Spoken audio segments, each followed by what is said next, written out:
by presenter and writer Matthew Stadlen and journalist and author Janelle Aldred. Hello once again. In the previous hours, we've reflected on the fact that so many of the front pages cover the summit on Friday between Putin and Trump, and with so much ongoing diplomacy over the weekend, it's going to be top story, I think, for days to come.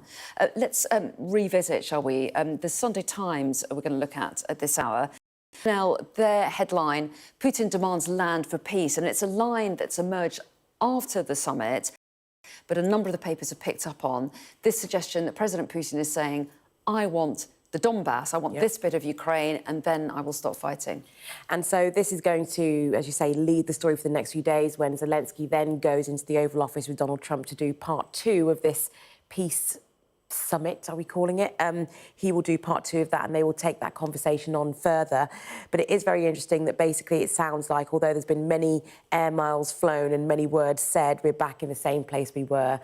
Essentially, Putin ideologically thinks that those parts of Ukraine should belong and be under his influence in Russia, and Zelensky does not. So I don't think after all the talking we haven't moved on very far, but it's going to be interesting the next few days to see how they move this forward and where the conversation goes. Now Putin is not in the room, and now we have Zelensky back in the room with Trump, because I think the interesting thing is Trump seems to favour whoever is in the room with him and agree with whoever is in the room. And the last person in his ear. Well, yes, although he didn't seem to favour Zelensky last time he was in the White House, did he? He got quite a rough ride. So all eyes will be on that meeting, Matthew. And if he is indeed going to be presented with these suggestions, it would be interesting to see what the response is and where the conversation goes. Huge concern, I imagine, among European leaders and all those of us who want as just a solution to this Russian invasion of Ukraine as is possible with a nuclear power, but huge concern that Trump doesn't effectively say to him in front of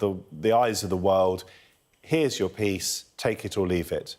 Because if Zelensky then says, well, I'm sorry, I can't take that, I can't just give up this massive chunk of my country, apart from anything else, I think it's written into the Constitution there would need to be a referendum, unless I've got that wrong, he's going to be sort of used by Trump and used, of course, by Putin as the person who's saying no to peace, which is grotesque. It is all of us being, to use that sort of often used phrase these days, gaslit in full public view. It's quite extraordinary. Yeah, although Donald Trump is unpredictable, is he not? So it could be a very different meeting tomorrow to the one that people expect. And the suggestion is that some European leaders might be invited as well, including Keir Starmer. So there's still a lot of questions over what might happen. And I think that would be interesting if Keir Starmer was in the room or someone else in the room, and then it's kind of like Zelensky also has his backup, because I think the meeting last time was very much him sitting looking like a little boy and everyone else kind of piling in on him. It's important that for any peace to be lasting, everyone has to actually agree to the terms of the peace deal and agree that it's fair to stop the fighting and put down the arms. So I think it's really important that tomorrow this is moved on, because it's been going on for hugely dangerous for Starmer if he does go. Can you imagine if he goes as sort of Zelensky's backup and it unravels? He handled his own Oval Office appearance earlier this year very adroitly, I thought. You remember that letter from King Charles offering a second state visit, unprecedented. If he were to go tomorrow and it doesn't work out and Zelensky is humiliated and thereby, by association, Starmer becomes humiliated as well. Really difficult. Yeah, but huge stakes. And by the way, let's just not forget, this isn't, as much as we're focusing on the sort of power politics, the personality politics, the optics of Trump welcoming Putin with a red carpet, someone who is wanted for war crimes, what's actually going on in the trenches of eastern Ukraine is truly horrific. So this bubbles up into the headlines, but people are dying every day. And no ceasefire agreed, so that fighting continues while all this talk goes on. Move us on to a very different subject, Matthew. This is a domestic story in The Times. It's page 10 of The Times. It's also on their website as well. We can see the article there. This is about Portsmouth unhappy about asylum seekers being moved into the city without their knowledge. Is that right? Well, you spotted this, didn't you? And I think it's interesting because there are big questions around how we as a country are going to house asylum seekers. And there's huge controversy, as we know, about people being put up in hotels. By the way, not much fun to be put up in a hotel. This idea that it's some sort of freebie lifestyle. I mean, what are you given? £7 a day. You might be in a room with another man. Not what you would want.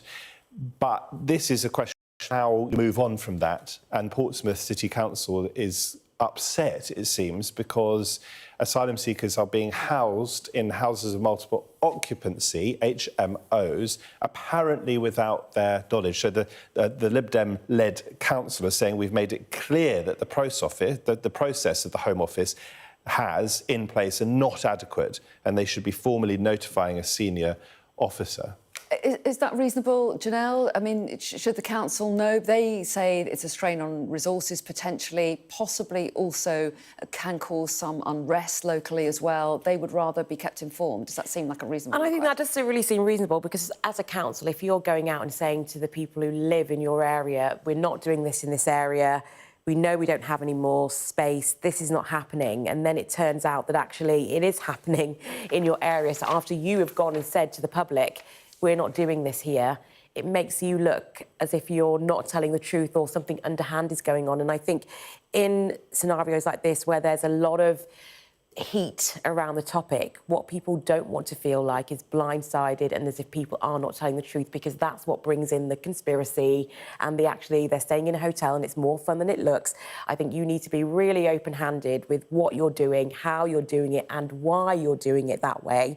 And I think that's what's missing from the story. That's the context and the nuance that is needed to dampen some of the flames on this very, very hot debate. OK, let's move on to a story in The Observer.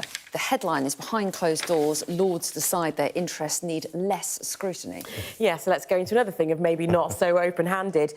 You know, there are peers have registered nearly 4,000 non-financial interests in the register. So the Lords, they have to register non-financial things, which is important.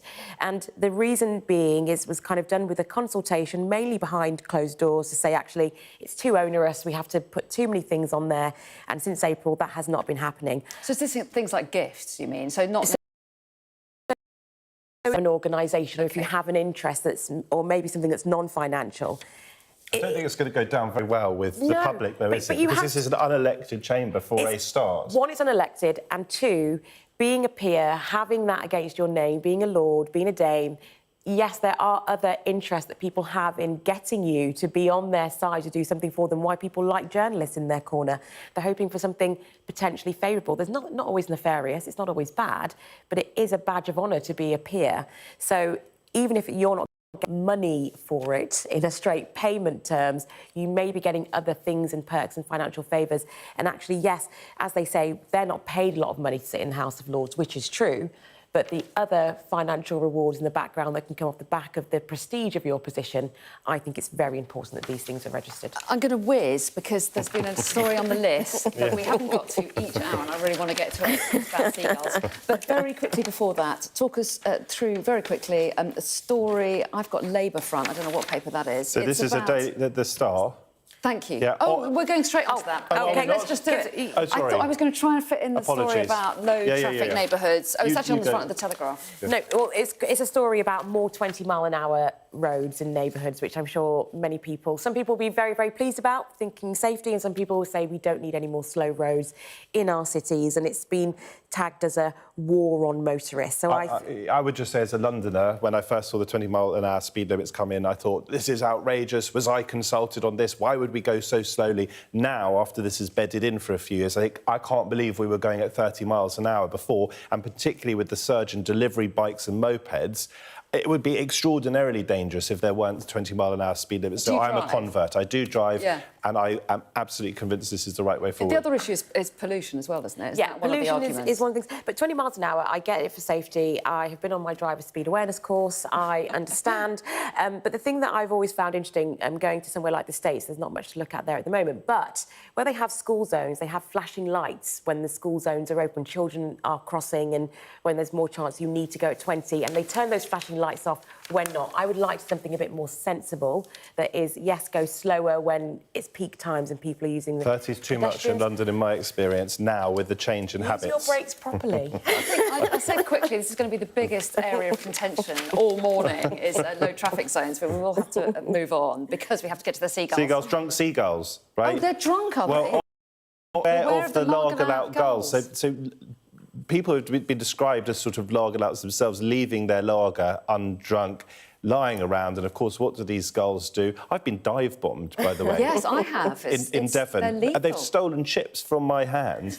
That is But an now they are, outrage. it's an outrage. They are now drinking pints, and that is making them aggressive, apparently. Oh, they're They more were likely to already get chips. aggressive. You always want They chips were after a few already beers. aggressive. Well, yeah, that's very Well, interesting. if they're already aggressive, imagine how bad it gets once they're slightly tipsy. Well, there's loads of seagulls near where I live, and so I hope they're not drunk, and I hope they're not going to pick a fight with me. Yeah, I suppose there are some animal welfare concerns here as well. We're joking about drunk seagulls, but I'm sure it's not These great for guys are them. really clever, though. One distraction. They're working as a team. They're working, and I've written a book about birds, so I thought it was a bit unfair. Low traffic zones and seagulls, that's all we should talk about most mornings, shouldn't we? We're getting very passionate about it. We're out of time. Really lovely to see you both. Come back soon. Thanks very much indeed. Thank you.